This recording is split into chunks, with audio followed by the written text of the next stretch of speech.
தேவனுடைய உன்னத நாமம் மகிமைப்படுவதாக.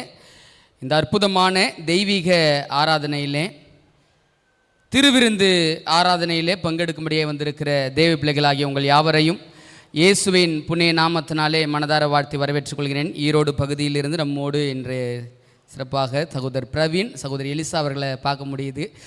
உங்களையும் திருச்சபையின் சார்பாக, ஆராதனையின் சார்பாக மனதார வாழ்த்தி வரவேற்றுக் கொள்கிறேன். பரலோகத்தின் ஆண்டவர் இந்த அற்புதமான ஆராதனையிலே நாம் பங்கெடுக்கும்படியான பாக்கியத்தையும் ஸ்லாக்கியத்தையும் நம்ம கொடுத்துருக்குறாங்க. நிச்சயமாகவே தேவன் இந்த நாளிலே நம்மோடு பேசும்படியாய் தேவ சமூகத்திற்கு நாம் ஜெபத்தோடு கடந்து போவோமானால், இந்த திருவிருந்து ஆராதனையை அனுசரிப்பதற்கு முன்பதாக நமக்காக பலியிடப்பட்ட பஸ்காவை நாம் புசிப்பதற்கு முன்பதாக பரலோகம் ஒரு செய்தியை நமக்கு சொல்ல ஆசைப்படுதுங்க. பரலோகம் பஸ்காவை நமக்காக பலியாக கொடுத்துச்சு. பலியாகிய கிறிஸ்து இந்த பூமியில் நமக்காக வந்து மரிச்சாங்க. ஆனால் கிறிஸ்துவின் மரணத்தை புரிந்து கொள்ளாமல் இருக்கிற நம்மிடத்தில் பரலோகம் ஒரு தூதை கொடுக்க ஆசைப்படுகிறது. ஒரு சிறு ஜெபத்தோடு கூட சத்தியத்துக்குள்ளே கடந்து போகலாங்களா?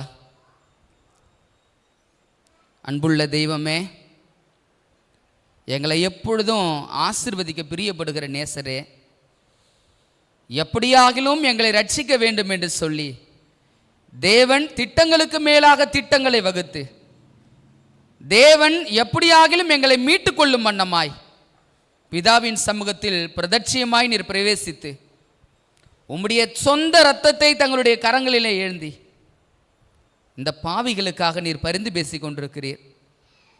அப்பா, உங்கள் மனசு சொல்லுது, இந்த பூமியில் ஒருவரும் கெட்டு போகாமல் எல்லோரும் நித்திய ஜீவனை பெற வேண்டும் என்பதற்காக தேவன் போராடி கொண்டிருக்கிறீர்.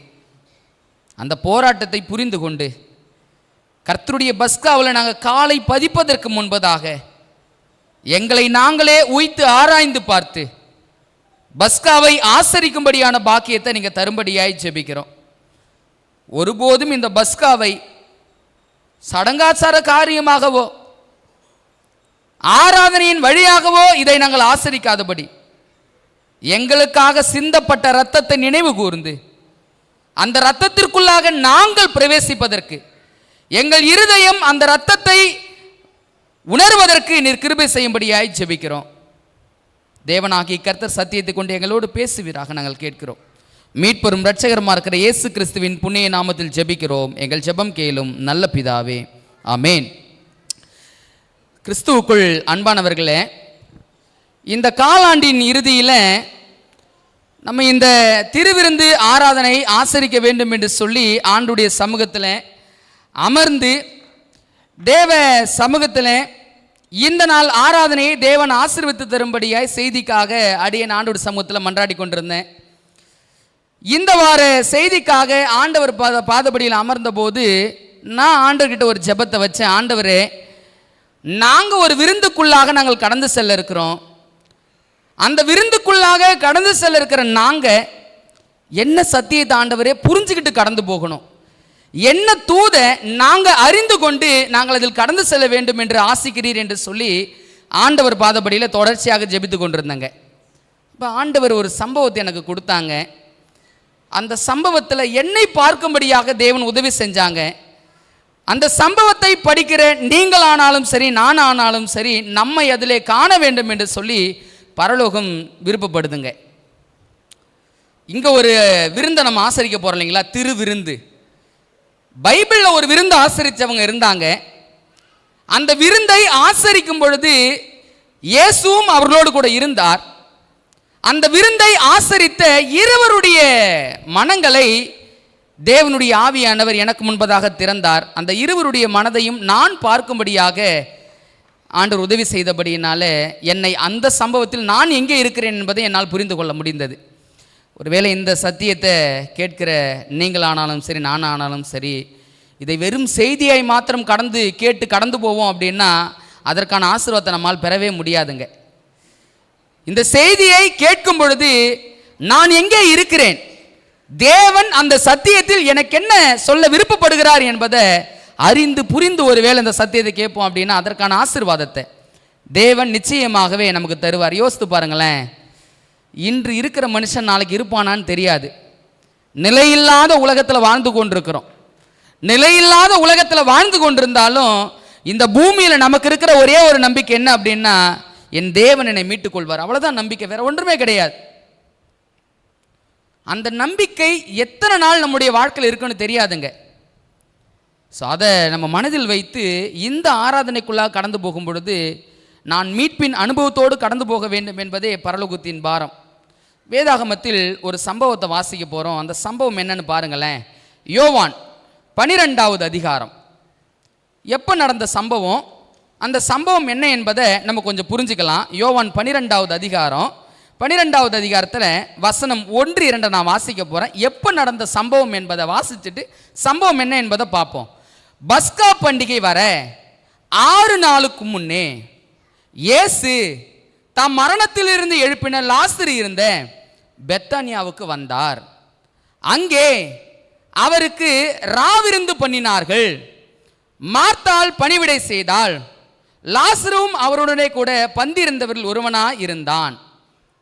இது எப்போ நடந்த சம்பவங்களாம்? பஸ்காவுக்கு 6 நாளுக்கு முன்பதாக. இன்னும் புரிகிற மாதிரி சொல்கிறேன் பாருங்களேன். இயேசு மரணத்தை ருசி பார்ப்பதற்கு முன்பதாக 6 நாள் நடக்கிற சம்பவங்க இது. 6 நாளுக்கு முன்பதாக நடக்கிற சம்பவம். இயேசு மரிக்க போகிறாரு. மரிப்பதற்கு முன்பதாக நடக்க போகிற ஒரு சம்பவம், நடந்த சம்பவம். அந்த சம்பவம் என்ன என்பதை இன்னொரு சுவிசேஷ புத்தகத்துக்கு போய் நம்ம வாசிக்க போகிறோம். சம்பவம் என்ன என்பதை நம்ம தெளிவாக பார்க்க முடியும். இங்கே பெத்தானியா அப்படின்னு சொல்லி ஒரு வார்த்தையை போட்டாங்க. அப்போ எந்த ஊரில் நடக்கிற சம்பவம் இது? பெத்தானியா. ஸோ இந்த சம்பவத்தில் யார் வீட்டில் இந்த சம்பவம் நடக்குது? மத்தேயு 26வது அதிகாரம். மத்தேயு 26வது அதிகாரம் 6வது வாக்கியத்தை பாருங்க. அங்கே ஊரும் வருது, எங்கே நடக்கிற சம்பவமும் அப்படின்றதும் வருது பாருங்களேன். இயேசு பெத்தானியாவில் குஷ்டரோகியாக இருந்த சீமோன் வீட்டில் இருக்கையில். எந்த ஊரில் நடக்குது? பெத்தானியா. எப்போ நடந்த சம்பவம்? இயேசு மரிப்பதற்கு 6 நாளுக்கு முன்னாடி நடந்த சம்பவம். யார் வீட்டில் நடக்குது? சீமோன். சீமோனை அறிமுகப்படுத்தும் பொழுது வேதாகம் எப்படி அறிமுகப்படுத்துது? குஷ்டரோகியாய் இருந்த சீமோன் வீட்டில் இருக்கையில். சரி, இந்த சீமோன் யாரு? இன்னும் ஒரு வேத வசனத்தை நம்ம வாசிப்போம் பாருங்களேன். லூக்கா 7வது அதிகாரம் 36வது வாக்கியத்தை வாசிப்போம். லூக்கா 7:36. யார் இந்த சீமோன்? குஷ்டரோகின்னு சொன்னாங்கல்ல, யார்? பரிசேயரில் ஒருவன் தன்னுடனே போஜனம் பண்ண வேண்டும் என்று அவரை வேண்டிக் கொண்டான். அவர் அந்த பரிசேயனுடைய வீட்டில் பிரவேசித்து பந்தி இருந்தார். இங்க பரிசேயன் அப்படின்னு சொல்லுதே, யாருங்க இந்த பரிசேயன்? முன்னாடி வாஸ்தம் பார்த்தீங்களா? குஷ்டரோகி, சீமோன், இந்த பரிசேயன். இந்த மூன்றும் யாருன்னா ஒருத்தவன் தான். யார் அப்படின்னா சீமோன். அப்போ இயேசு மரிப்பதற்கு 6 நாளுக்கு முன்னாடி நடக்கிற சம்பவம். எந்த ஊரில் நடந்த சம்பவம்? பெத்தானியாவில் நடக்கிற சம்பவம். யார் வீட்டில் நடக்கிற சம்பவம்? சீமோன் வீட்டில் நடக்கிற சம்பவம். சீமோன் யாரு? அவன் ஒரு குஷ்டரோகியாக இருந்தவன். இன்னும் ஒரு படி அவனை பற்றி புரிஞ்சுக்கணும் அப்படின்னா பரிசேயரில் ஒருவன் என்பதை வேதாகமும் நமக்கு சொல்லி கொடுக்குதுங்க. ஸோ அப்போ வசனம் சொல்லுது பந்தி இருந்தார் அப்படின்னு சொல்லி வார்த்தை முடிக்கிறாங்க. இன்னைக்கு பந்தி வந்திருக்கிற நமக்கு ஏற்கனவே பந்தி இருந்த ஒரு அனுபவத்தை ஆவியானவர் நம்ம மத்தியில் கொண்டு வந்து வைக்கணும்னு நினைக்கிறாரு. அந்த பந்தி இருந்த அனுபவத்தை கொஞ்சம் வாசிப்போம். வாசித்து இன்னைக்கு பந்தி வந்திருக்கிற நம்ம என்ன அனுபவத்தோடு கடந்து போகணும் என்பதை பரலோகம் நமக்கு காட்டி கொடுக்க போகிறது பாருங்களேன். பந்தி, அந்த பந்தியில் என்ன நடக்குது? லூக்கா 7வது அதிகாரம். லூக்கா 7வது அதிகாரம். லூக்கா 7வது அதிகாரத்தில் இந்த சம்பவத்தை நமக்கு சொல்லுகிறத பார்க்க முடியுது. நான் எங்கேருந்து வாசிக்கிறேன் அப்படின்னா 36லேருந்தே வாசிக்கிறேன். முழு சம்பவமும் சுவிசேஷ புத்தகங்களில் 4 சுவிசேஷ புத்தகங்களிலும் இந்த சம்பவம் கொடுக்கப்பட்டிருக்கிறது. ஆனால் லூக்கா என்ன செய்கிறார் அப்படின்னா அந்த சம்பவத்தை புரிந்து கொள்வதற்கு சில முக்கியமான காரியங்கள் நம்ம கொடுக்குறார். 36 நான் வாசிக்கிறேன். பரிசேயரில் ஒருவன் தன்னுடனே போஜனம் பண்ண வேண்டும் என்று அவரை வேண்டிக் கொண்டான். அவர் அந்த பரிசேயனுடைய வீட்டில் பிரவேசித்து பந்தி இருந்தார். அப்பொழுது அந்த ஊரில் இருந்த பாவியாகிய ஒரு ஸ்திரீ அவர் பரிசேயன் வீட்டில் பந்தி இருக்கிறதை அறிந்து ஒரு பரணியில் பரிமள தைலம் கொண்டு வந்து, இங்க பாவியாகிய ஒரு ஸ்திரீ அப்படின்னு சொல்றாங்களே, குஷ்டரோகினா யாருன்னு படிச்சோம். யாருங்க குஷ்டரோகி? சீமோன். இங்க பாவி அப்படின்னு பாவியாகிய ஒரு ஸ்திரீன்னு சொல்றாங்க. ஆனா ஸ்திரீயின் பேரு இல்லை. மற்ற சுவிசேஷ புத்தகத்தில் இந்த ஸ்திரீ யார் என்பதை வேதாகமம் சொல்லி கொடுக்குது பாருங்களேன். யாரு? கொஞ்சம் வாசிப்போம் வாங்களேன். யோவான் 12:3 அந்த ஸ்திரீ யாருன்னு பாருங்களேன். பரிமள தைலத்தை கொண்டு வந்த ஸ்திரீ யார்? யோவான் 12:3 வாசிப்போம். அப்பொழுது மரியாள் விலையேற பெற்ற களங்கமில்லாத நலதம் என்னும் தைலத்தில், பேர் வந்துடுச்சுங்க. யாருங்க அந்த பாவியாகிய ஸ்திரீ? மரியாள். பைபிள் சொல்லுது அப்பொழுது மரியாள். அப்ப இந்த பாவியான ஸ்திரீ யார் அப்படின்னா மரியாள். பைபிள்ல வேதாகமத்தில் ஏகப்பட்ட மரியாளை பார்க்க முடியுது. இயேசுவின் தாயாகிய மரியாளை பார்க்க முடியுது, அநேக மரியாளை பார்க்க முடியுது. இந்த மரியாள் எந்த மரியாள் புரிஞ்சுக்கணும் இல்லைங்களா? பைபிள் அதையும் விளக்குமா? நிச்சயம் விளக்குது. அந்த மரியாள் யாரு? யோவான் 11வது அதிகாரம் 1-2 வாசிக்க போறோம். கவனமா கவனிங்க. யார் அந்த மரியாள்? மரியாளும் அவள் சகோதரியாகிய மார்த்தாளும் இருந்த பெத்தானியா கிராமத்தில் உள்ளவனாகிய லாசரு எனும் ஒருவன் வியாதிப்பட்டிருந்தான். அடுத்த வாக்கியத்தை வாசிப்போம். கர்த்தருக்கு பரிமள தைலம் பூசி தன் தலைமயிரால் அவருடைய பாதங்களை துடைத்தவள் அந்த எந்த மரியா? யாருங்க அந்த மரியா? லாசருவின் சகோதரி. பாருங்க, பைபிள் குஷ்டரோகின்னு ஒருத்தர் அறிமுகப்படுத்திச்சு. குஷ்டரோகி யாருப்பானா சீமோன். திரும்பவும் வேதாகமம் பாவியாகிய ஒரு ஸ்திரீன்னு சொல்லிச்சு. யார் அந்த பாவியாகிய ஸ்திரீ அப்படின்னா மரியாள். யார் அந்த மரியாள்னு இப்போ பார்க்குறோம்? லாசருவின் சகோதரி என்று சொல்லி வேதாகமம் சொல்லுதுங்க. ஸோ அப்போ இந்த சம்பவத்தில் யார் யார் இருக்கிறாங்க என்பதை கொஞ்சம் நான் உங்களுக்கு காட்சிப்படுத்தணும்னு நினைக்கிறேன். ஒரு புறத்தில் சீமோன் இருக்கிறார். இந்த சீமோன் யாரு? குஷ்டரோகியா இருந்து சுகமான சீமோன். மறுபுறத்தில் யார் இருக்கிறாங்க? பாவியாகிய ஸ்திரீ இருக்கிறா. யார் அந்த பாவியாகிய ஸ்திரீ? மரியா, லாசருவின் சகோதரி. இப்ப 2 பேர் 2 புறத்தில் இருக்கிறாங்க. மூன்றாவது ஒரு நபரையும் நம்ம படிச்சோம். மூன்றாவது நபர் யாருங்க? இயேசு கிறிஸ்து. அப்ப ஒருத்தர் சென்டரா இருக்கிறாரு, வலது புறத்தில் ஒருத்தவங்க, இடது புறத்தில் ஒருத்தவங்க இருக்கிறாங்க. இந்த 3 பேருக்குள்ளும் நடக்கிற சம்பவம் தான் இன்னைக்கு நம்ம படிக்க போற சம்பவம். அப்படி என்ன சம்பவம் நடந்திருக்குது? லூக்கா 7வது அதிகாரம், மீண்டும் அதே பகுதியை நான் வாசிக்கணும்னு நினைக்கிறேன். 36 நான் தொடர்ச்சியாக வாசிக்கிறேன். பரிசேயரில் ஒருவன் தன்னுடனே போஜனம் பண்ண வேண்டும் என்று அவரை வேண்டிக் கொண்டான். அந்த பரிசேயனுடைய வீட்டில் பிரவேசித்து பந்தி இருந்தார். அப்பொழுது அந்த ஊரில் இருந்த பாவியாகிய ஒரு ஸ்திரீ அவர் பரிசேயன் வீட்டிலே பந்தி இருக்கிறதை அறிந்து ஒரு பரணியில் பரிமள தைலம் கொண்டு வந்து அவருடைய பாதங்களின் அருகே பின்னாக நின்று அழுது கொண்டு அவருடைய பாதங்களை தன் கண்ணீரினால் நனைத்து தன் தலைமயிரினால் துடைத்து அவருடைய பாதங்களை முத்தம் செய்து பரிமள தைலத்தை பூசினாள். அப்போ என்ன செய்கிறாங்க? இயேசு உட்காந்துட்டு இருக்கிறாரு. இந்த ஸ்திரீ பின்னாக வந்து இயேசுவை பார்த்து அழுதாங்க. அழுதவங்க என்ன செஞ்சாங்க? பரிமள தைலம் கொண்டு வந்தாங்க. அந்த பரிமள தைலத்தை இயேசுவின் மேலே ஊற்றி அவருடைய பாதத்தை எப்படி சுத்தம் பண்ணாங்களாம்? தன் தலைமயிரினால் சுத்தம் செய்தார். இதாங்க சம்பவம். அடுத்தது என்ன நடக்குது? வசனம் 30 பாருங்களேன். அவரை அழைத்த பரிசேயன் அதை கண்டபோது, யார் பார்க்கறது? இதை பரிசேயன் பார்க்கறாங்க. பார்த்தவன் என்ன நினைக்கிறான்? வசனத்தை வாசிக்கிறேன். கண்டபோது இவர் தீர்க்கதரிசியாய் இருந்தால் தம்மை தொடுகிற ஸ்திரீ இன்னாள் என்றும் இப்படிப்பட்டவள் என்றும் அறிந்திருப்பார். இவள் பாவி என்றும் என்ன செய்யறாரா? இவள் பாவியா இருக்கிறாளே என்று தனக்குள்ளே சொல்லிக் கொண்டான். சம்பவம் என்ன? அந்த அம்மா வந்தாங்க, பரிமள தைலத்தை இயேசுவின் மேலே ஊற்றினாங்க, பாதத்துக்கிட்ட போனாங்க, பாதத்தில் முத்தம் செய்து தன் கண்ணீரால் பாதத்தை நனைச்சி தன் தலைமயிரினால் அந்த பாதத்தை என்ன பண்ணுறாங்க? சுத்தம் செய்கிறாங்க. இதை பார்க்குற ஒரு நபர் இருக்கிறாரு. இவர் என்ன செய்கிறார் அப்படின்னா இந்த அம்மாவை பார்த்து இயேசுவையும் பார்க்குறார். இயேசுவை பார்த்து என்ன கேட்குறாரு? இவர் உண்மையான தீர்க்கதரிசியாக இருந்தால் இந்த ஸ்திரீ யார் அப்படின்னும் இவரை தொடுகிறவள் இன்னாள் என்றும் இவர் என்ன பண்ணியிருப்பாரு? அறிஞ்சிருப்பாரு. இவ பாவியா இருக்கிறாளே அப்படின்னு சொல்லி வெளிப்படையா சொன்னாரா, உள்ளுக்குள்ளே சொல்லி கொண்டாருங்களா?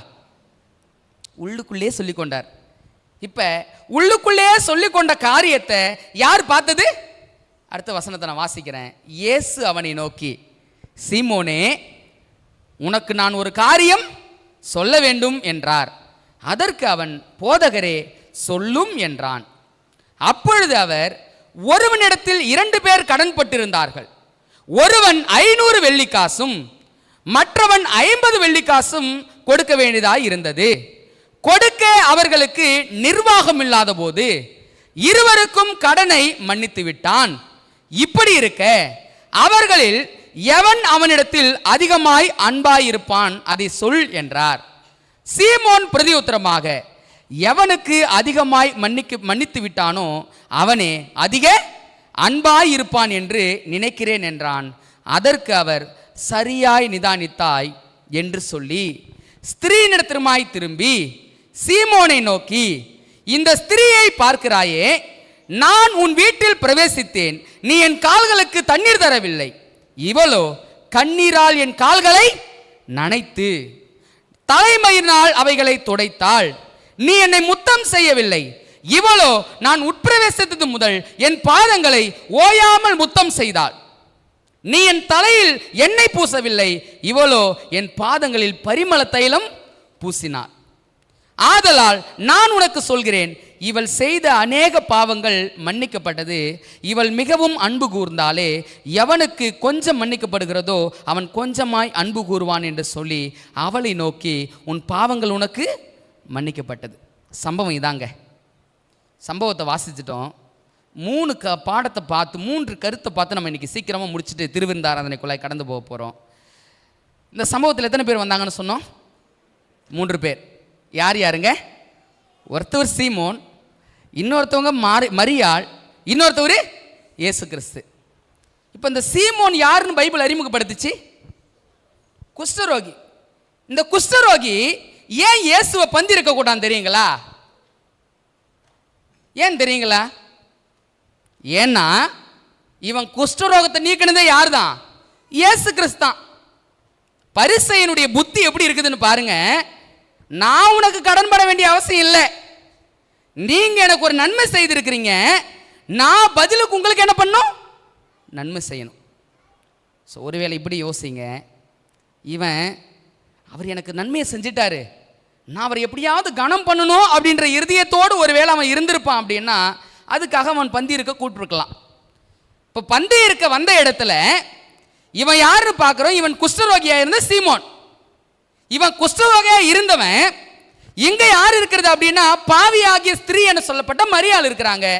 இந்த மரியாள் யார் என்று வேதாகமத்தில் நம்ம வாசிக்கும் பொழுது, இந்த அம்மா, இந்த நபர் கூட்டத்துக்கு ஒரு ரீசன் இருக்குது. இவருக்கு குஷ்டரோகம் இருந்துச்சு, அதை நீக்கிவிட்டபடியினாலே கிறிஸ்துவ பந்திருக்கு கூப்பிட்டார். இப்போ இந்த அம்மா ஒரு காரியத்தை செய்தாங்கன்னு சொல்லி பார்த்தோம். தலையில் எண்ணெய் வாத்தாங்க, பாதத்துக்கு பரிமள தைலம் பூசினாங்க. இதையெல்லாம் ஏன் இந்த அம்மா செஞ்சாங்க? என்ன காரணம்?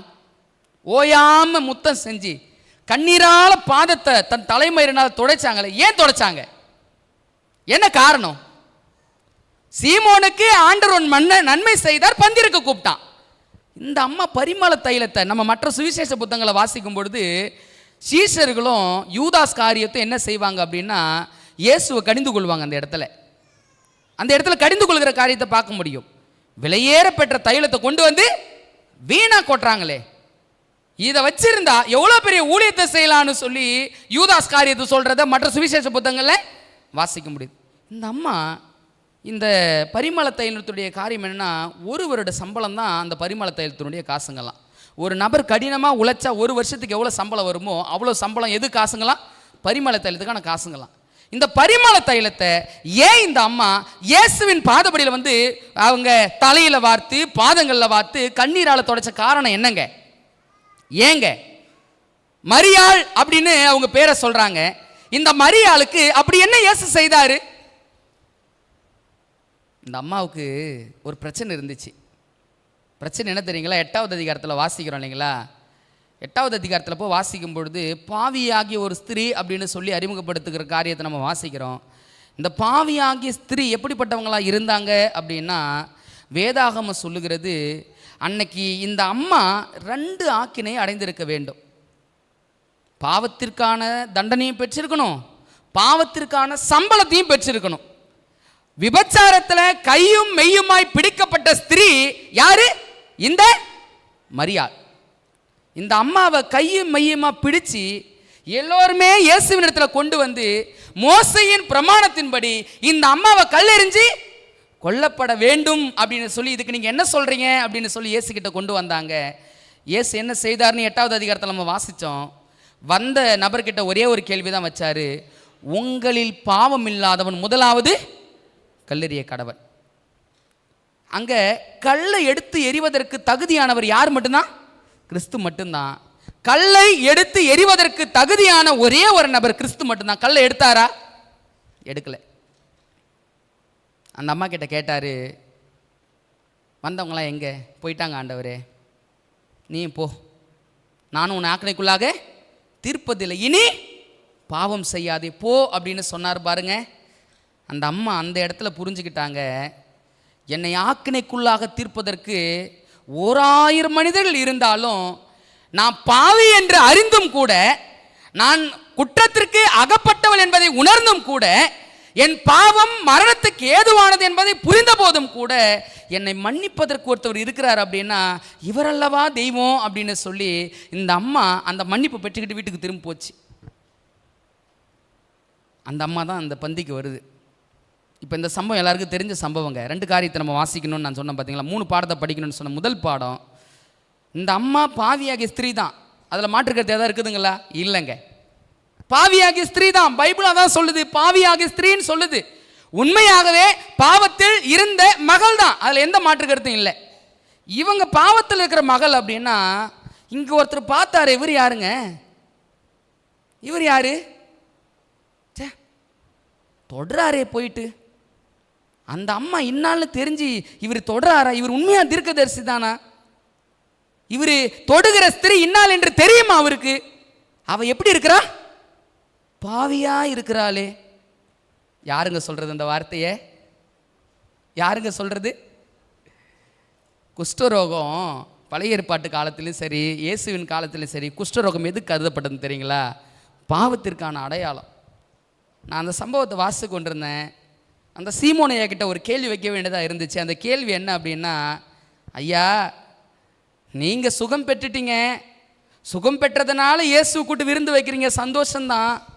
ஆனால் உங்கள் வீட்டுக்கு தேடி வந்து இயேசுவின் பாதத்தில் அமர்ந்த அந்த ஸ்திரியை பார்த்த விதம் எப்படிங்கய்யா?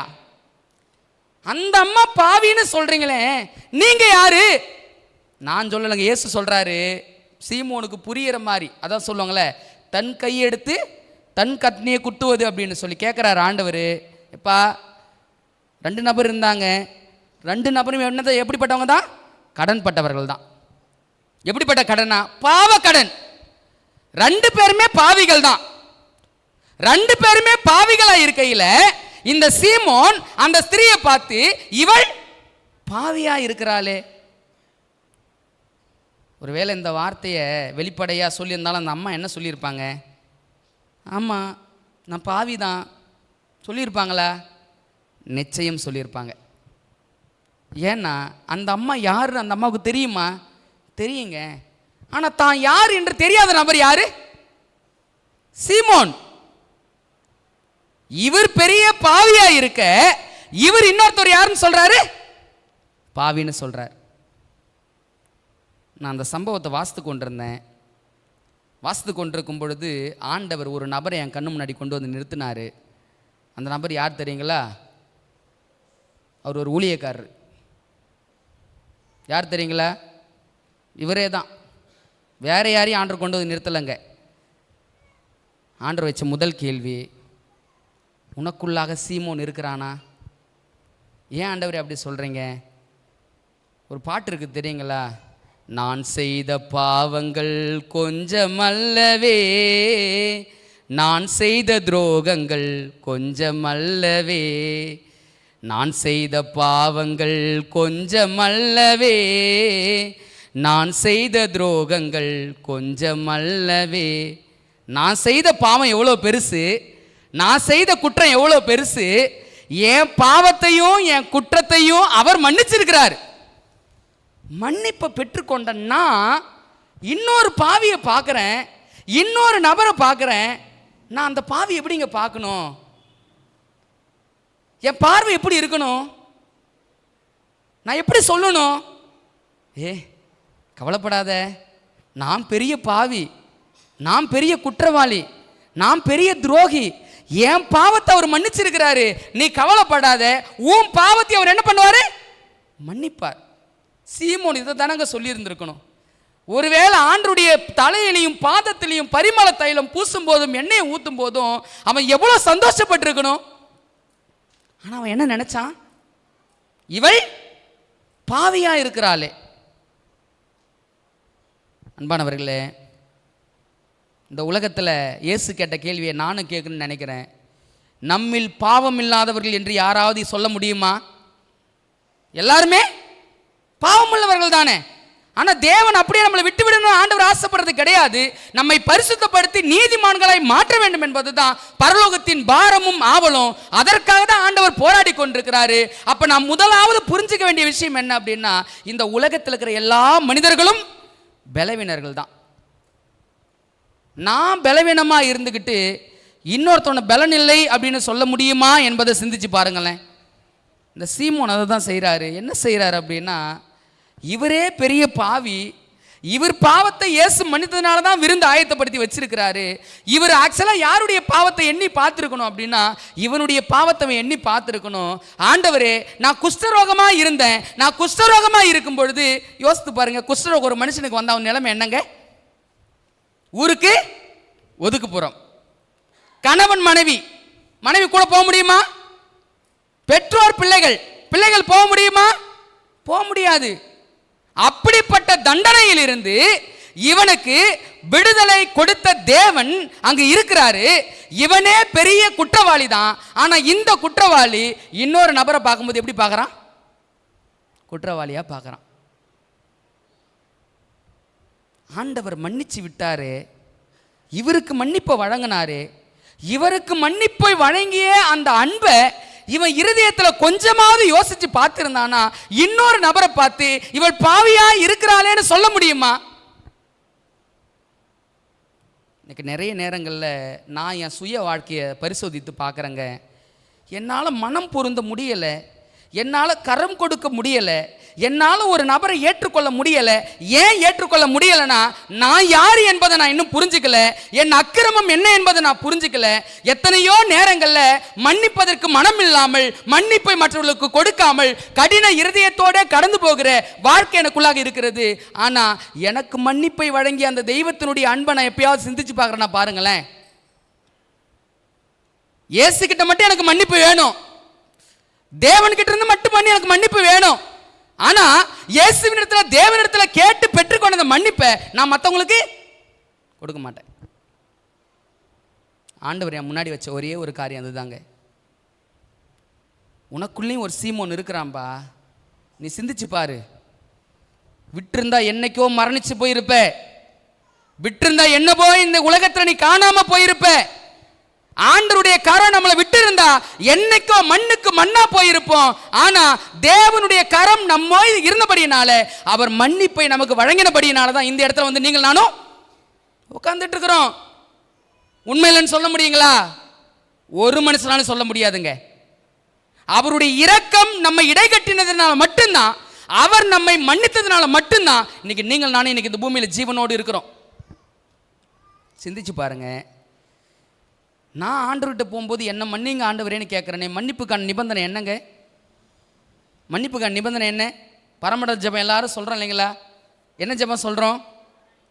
நாங்கள் எங்கள் கடனாளிகளை மன்னிக்கிறது போல எங்கள் கடன்களை மன்னியும். அப்போ மன்னிப்பு எப்போ வரும் அப்படின்னா, நாம் மற்றவர்களுக்கு மன்னிப்பை கொடுக்கும்போது தான் மன்னிப்பை பெற முடியும்.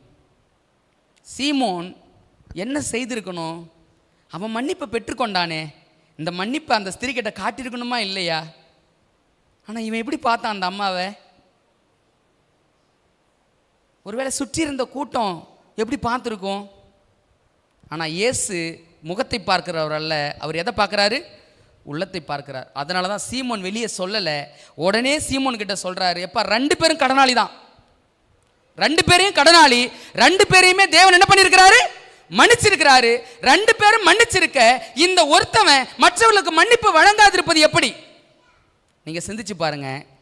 இன்னைக்கு ஆண்டவருடைய சமூகத்தில் திருவிருந்துக்குள்ளாய் அடி எடுத்து வைக்க இருக்கிறோம். ஆண்டவருடைய அன்பை நம்ம ஆண்டவர் நமக்காக செய்த அந்த தியாகத்தை நம்ம அனுபவிக்கும்படியே கடந்து வந்திருக்கிறோம். இன்றைக்கி நம்ம ஆண்டவர் சமூகத்தில் உட்காந்துக்கிட்டு, ஆண்டவரை என் பாவங்களை மன்னிங்க, என் குற்றங்களை மன்னிங்கன்னு ஆண்டவர் சமூகத்தில் ஒப்புரவாக போகிறோமே. ஆண்டவர் என் பாவத்தை மன்னித்தது போல நான் மற்றவனுடைய பாவத்தையும் மன்னிக்க வேண்டும் என்ற மனசு நம்மிடத்தில் இன்னைக்கு உண்டா என்பதை யோசித்து பாருங்களேன். சில நேரங்களில் இந்த திருவிருந்து ஆராதனை சடங்காச்சாரமாகவோ ஆராதனை முறைமையாக போயிடுச்சு அப்படின்னா இதிலிருந்து மீட்பும் ஆசீர்வாதத்தை நம்ம பெற்றுக்கிட்டு போகவே முடியாதுங்க. காலாண்டுக்கு ஒரு முறை வரலாங்க, 3 மாதத்துக்கு ஒரு முறை ஆண்டவர் சமூகத்தில் வந்து உட்காரலாங்க. ஆனால் தேவன் கொடுக்கக்கூடிய ஆசீர்வாதத்தை எவன் ஒருவன் பெற முடியும் அப்படின்னா, இயேசுவினுடைய உள்ளத்தை பார்த்து புரிந்து மன்னிப்பை பெற்றுக்கொண்டவன். அவனுடைய உள்ளத்தில் அந்த மன்னிப்பையும் அன்பையும் அவன் பிரதிபலிக்கல அப்படின்னா இந்த பஸ்காவுக்கான ஆசீர்வாதத்தை ஒரு மனுஷனாலும் பெற முடியாது. அது பிரசங்கம் பண்ற ஊழியக்காரனா இருந்தாலும் சரி, பெறவே முடியாது. ஏன்னா மன்னிப்புக்கான நிபந்தனையை ஆண்டவர் எங்கே கொண்டு வந்து வச்சுட்டாருன்னா, நீ மற்றவனை மன்னி, நான் உனக்கு மன்னிப்பு கொடுக்குறேன். இந்த சீமோன் அந்த அம்மாவை பார்த்து சொன்னான், இவள் பாவியாக இருக்கிறாளே அப்படின்னு சொல்லி அந்த அம்மா கிட்ட கையை நீட்டுறதுக்கு முன்னாடி இவன் எங்கே கையை நீட்டி இருக்கணும்? நீ பாவியாக இருந்தல்ல, நீ பாவம் செஞ்சல்ல, உன்னை இயேசு மன்னிச்சாரே, உன்னை இயேசு மீட்டு கொண்டாரேன்னு சொல்லி இவன் கரங்களை அங்கே நீட்டுவதற்கு முன்னாடி இங்கே நீட்டிருந்தான்னு வச்சுங்களேன், அந்த ஸ்திரீ அப்படிப்பட்ட பார்வையில் அவன் என்ன பண்ணியிருக்க மாட்டான்? பார்த்துருக்க மாட்டான். ஆனால் பிரச்சனை என்ன தெரியுங்களா? அவன் எந்த நிலை என்பதை அவன் பார்க்க மறந்துட்டான். நான் சொல்கிறேங்க, திருவிருந்து ஆசரிப்புக்குள்ளாக நீங்கள் நானும் கடந்து போக போகிறோம். ஆண்டவர் நமக்கு இறங்கி கொடுத்த மன்னிப்பையும் ஆண்டவர் நமக்கு கொடுத்த ஆசீர்வாதத்தின் எல்லைகளையும் நாம் சிந்தித்து பார்க்காம இந்த ஆராதனைக்குள்ளே போவோம் அப்படின்னா சீமோனை போல தான் நீங்கள் நானும் திரும்பி வர முடியும். ஆண்டவர் கொடுக்குற ஆசீர்வாதத்தோடு நம்ம திரும்பி வரவே முடியாது. ஏன் தெரியுங்களா? ஆண்டவரிடத்திலிருந்து மன்னிப்பை பெறுகிறவன் மற்றவருக்கு மன்னிப்பை கொடுக்கணும். அது குடும்பமாக இருந்தாலும் சரி, பிள்ளைகளாக இருந்தாலும் சரி, யாராக இருந்தாலும் சரி. இது சீமோனின் உள்ளம். 2வது நபர் யாரு? மரியாள். இந்த மரியாள் வந்தாங்க இல்லைங்களா? மரியாள் வந்து என்ன செஞ்சாங்கன்னு படித்தோம். 5 நிமிஷம் முடிக்க போகிறேன். என்ன செஞ்சாங்கன்னு படித்தோம். இயேசு இடத்துல வந்தாங்க, ஏதாவது கேட்டாங்களா? நான் அதை செய்யலாமா செய்யக்கூடாதா, அனுமதி கிடைக்குமா கேட்டாங்களா? ஏங்க ஒரு காரியமும் கேட்காம டைரெக்டாக வந்தாங்க, தலையில் ஊற்றுனாங்க, பாதத்தில் விழுத்துறாங்க, அழுது கண்ணீரால் அவங்களுடைய தலைமுறையெல்லாம் துடைச்சாங்களே, ஏன் இதெல்லாம் செஞ்சாங்க? ஏன் தெரியுங்களா? அந்த அம்மாவுடைய நிலையை அவங்க உணர்ந்தாங்க. ஆண்டவரே, என்னை ஊர் கூடி நின்றுச்சுப்பா, என்னை சுற்றி எல்லாரும் நின்னாங்கப்பா. நான் அந்த சம்பவத்தை வாசித்து கொண்டிருக்கும் பொழுது அன்னைக்கு நடந்த சில பிக்சர்ஸை யோசித்து எடுத்து பார்த்தேன். வந்தவங்க எப்படி தெரியுங்களா கொண்டு வந்தாங்களாம்? தலை மயிர் இல்லை, அந்த தலை மயிரை பிடிச்சி கொண்டு வந்து தள்ளிட்டு விட்டாங்களாம். அந்த அம்மா யோசிச்சிச்சு, ஆக்கினைக்குள்ளாக தீர்ப்புக்கு உட்படுத்த என்னை நோக்கி 1000 கூட்டங்கள் இருந்துச்சு. பைபிளில் வாசிக்கிறோம், பெரியோர் முதல் சிறியோர் மட்டும் அந்த கூட்டத்தில் இருந்தாங்களாம். எல்லாருடைய பார்வைக்கும் பாவியாய் நான் தெரிஞ்சேன், எல்லாருடைய பார்வைக்கும் ஒதுக்கப்பட்டவளாக நான் தெரிஞ்சேன், எல்லாருடைய பார்வைக்கு நான் குற்றமுள்ளவளாய் தெரிஞ்சேன், எல்லாருடைய பார்வைக்கு நான் குறைவுள்ளவளாய் தெரிஞ்சேன். ஆனால் உங்கள் பார்வையில் மட்டும் எப்படி ஆண்டவரே மன்னிக்கிற பக்குவத்தை கூட என்னை மன்னிச்சிங்க. அந்த அம்மா சுத வாழ்க்கை யோசித்து பார்த்துச்சு, நான் மரணிச்சிருந்தா அன்னைக்கே மரணிச்சிருக்கணும் ஆண்டவரே, நான் ஜீவனோடு இருக்கிறேன் அப்படின்னா நீங்கள் கொடுத்த பிச்சை ஆண்டவரே இந்த உயிர், நீங்கள் கொடுத்த பிச்சை இந்த உயிர், நீங்கள் கொடுத்த பிச்சையில் வாழ்ந்து கொண்டிருக்கிறேன்னா எப்படி ஆண்டவரே அகந்தையுள்ள இருதயத்தோடு இருக்க முடியும்? எப்படி ஆண்டவரே தாழ்மைப்படுத்தாத குணத்தோடு நான் இருக்க முடியும்? எப்படி ஆண்டவரே நான் இப்படி வாழ முடியும்? அந்த அம்மா நினச்சிச்சு, யாருக்கிட்டையும் பெர்மிஷன் கேட்கணும்னு அவசியம் இல்லைங்க, யாருக்கிட்டையும் அனுமதி கேட்கணும்னு அவசியம் இல்லைங்க. நேரடியா இயேசு கிட்ட வந்துச்சு. அந்த இயேசுவின் தலையில எண்ணெயை வார்த்திச்சு, பாதங்களுக்குள்ளாக உட்கார்ந்தாங்க, பரிமள தைலத்தை பூசினாங்க, தலைமயிரினால துடைச்சி விட்டாங்க. தலைமயிரினால் துடைத்து விட்டு அம்மா சொல்லுச்சு, என்ன சொல்லுச்சு அப்படின்னா, என் அக்கிரமத்துக்கு நான் என்னைக்கோ மரிச்சிருக்கணும் ஆண்டவரே, என்னை ஜீவனோடு நீங்க காப்பாத்திருக்கிறீங்க. அன்பானவர்களே, இந்த 2 நபர்களை குறித்து படிக்கிற நம்ம இன்னைக்கு இந்த திருவிருந்துக்குள்ளே கடந்து போக போகிறோம் இல்லைங்களா. 1, சீமோனா நீங்கள் நானும் இருக்கணும். அப்படி இல்லையா மரியாளா நீங்கள் நானும் இருக்கணும்.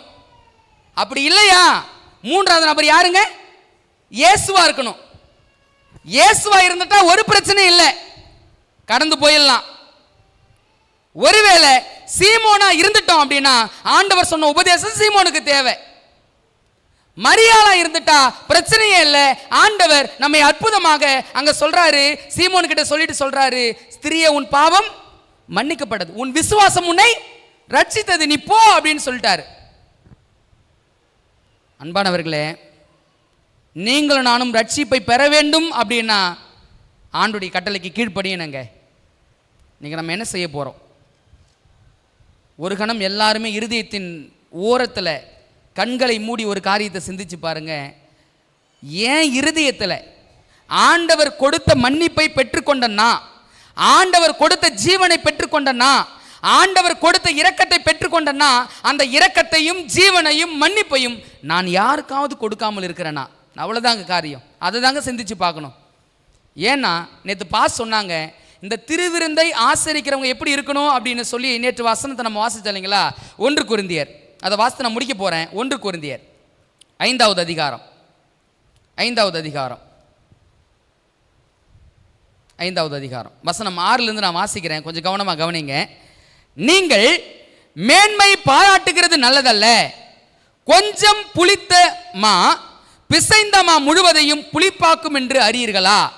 ஆகையால் நீங்கள் புளிப்பில்லாதவர்களாய் இருக்கும்படியே புதிதாய் பிசைந்த மாவாய் இருக்கும்படிக்கு பழைய புளித்த மாவை புறம்பே கழித்து போடுங்கள். ஏனெனில் நம்முடைய பஸ்காவாகிய கிறிஸ்து நமக்காக பலியிடப்பட்டிருக்கிறாரே. ஆதலால் பழைய புளித்த மாவோடு அல்ல, துர்குணம் பொல்லாப்பு என்னும் புளித்த மாவோடும் அல்ல, துப்புரவு உண்மை என்னும் புளிப்பில்லாத அப்பத்தோடு பண்டிகையை ஆசரிக்க கடவோம். அன்பானவர்களே, நம் பண்டிகையை ஆசரிக்க கடந்து போக போகிறோம். தேவனுடைய பஸ்காவை புசிக்கும்படியாக கடந்து போகிறோம்.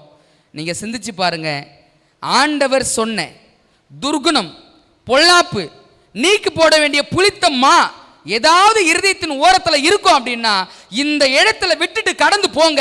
ஆண்டவர் உங்களையும் உங்கள் குடும்பத்தையும் ஆசீர்வதிக்கிறார் இல்லையான்னு பாருங்க. ஒருவேளைங்க ஆவியானவர் போராடியும் பரலோகம் போராடியும் சத்தியத்தை கேட்டோம் இன்னமும் அப்படியே மனநிலையோடு இருப்போம் அப்படின்னா அதற்கான பலனையும் பரலோகம் சொல்லி இருக்குது. அதை நான் வாசிக்கணும்னு அவசியம் இல்லை, வீட்டுக்கு போய் கீழே இருக்கிற வசனங்களை வாசித்துக்குங்க. ஒரு ஊழியக்காரனுடைய பாரம் ஒன்றே ஒன்று தான், என்ன தெரியுங்களா? கிறிஸ்து உங்களில் உருவாகும் அளவும் பிரசவ வேதனைப்படுறது. நான் உங்களுக்காக ஆண்டவர் சமூகத்தில் போய் நின்று ஜெபிக்கும் பொழுதெல்லாம் கேட்கறது ஒன்றே ஒன்று தான், ஆண்டவரே என்னை நம்பி ஒப்படைச்சிருக்கிற மந்தப்பா கரைதிரை இல்லாமல் கொண்டு வந்து சேர்க்கணும்னு சொல்லிட்டீங்க, கரைதிரை இல்லாமல் கொண்டு போய் சேர்ப்பதற்கான பலன் இல்லை, அந்த பலனை கொடுக்கறது நீங்க தான் அப்படின்னு ஆண்டவர் பாதப்படியில் உட்காரும் பொழுதெல்லாம் ஆண்டவர் சொன்ன வார்த்தை யோசுவாவுக்கு சொன்னார் இல்லைங்களா, திடம் கொண்டு பலம் கொண்டு திடமனதாயிரு. இங்க பேசுற ஒவ்வொரு வார்த்தையும் மனுஷகத்திலிருந்து வருவது கிடையாது, இங்க பரலோகத்து தேவன் கொடுக்கிறது. வெறும் மனுஷ வார்த்தையா நீங்கள் நானும் ஆராதனைக்குள்ள கடந்து போயிட்டேன்னு வச்சுங்களேன், பிரயோஜனமே இல்லைங்க. ஒருவேளை ஆண்டுடைய சத்தத்தை நீங்கள் நானும் கேட்டு புளித்தமா எனக்குள்ள இருந்துச்சு, சூழ்நிலை காரணமா வந்திருக்கலாம், மாற்று கருத்து இல்லை. புளித்தமா ஏதோ ஒரு ஓரத்தில் எப்படியோ ஒரு சூழ்நிலை கடந்து வந்திருக்கலாம். ஆனால் புளித்த மாவோட இறுதி வரைக்கும் இருந்துட்டோம் அப்படின்னா, பாஸ் சொன்னாங்க இல்லைங்களா ஓய்வு நாள் பள்ளி பாடத்தில், ஜீவ விருட்சத்தின் கனி, அந்த கனியை புசிக்க முடியாத பாக்கியத்தோடு நம்ம புசிக்க முடியாத பாக்கியத்தை நம்ம இழந்துருவோம். அன்பானவர்களே, பஸ்காவை ஆசரிக்க புறப்பட்டு போகிறோம். நீங்கள் எந்த மனுஷனுக்கு முன்னாடி சாட்சி கொடுக்க அவசியம் இல்லைங்க. நீங்கள் எந்த மனுஷனுக்கு முன்னாடி நான் அதை செஞ்சுட்டேன் அதெல்லாம் அவசியமே இல்லை. பரலோகம் உங்களை பார்க்கிறது, பரலோக கண்கள் உங்களை பார்க்கிறது.